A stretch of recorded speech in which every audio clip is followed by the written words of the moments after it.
Sound of something on a schedule. Whoa, alliteration.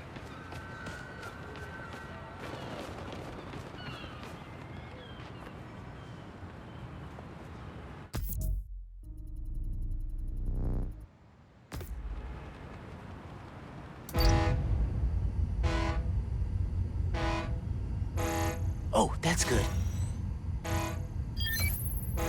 Ferry horns. That's right. The client I met here used to take the ferry over from Jersey. Working for him was good money.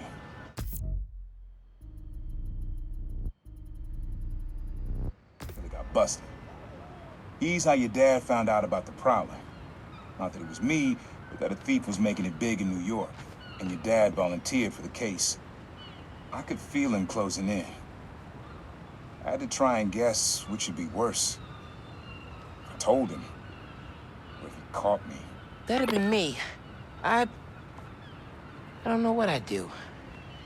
That can't be the only reason Dad cut him off. Not if he fessed up. Just wasn't Dad. Have fun with this one. I had a repeat client I always met here. Got real used to waiting, listening, hearing this sound running on a tight schedule. A sound on a schedule.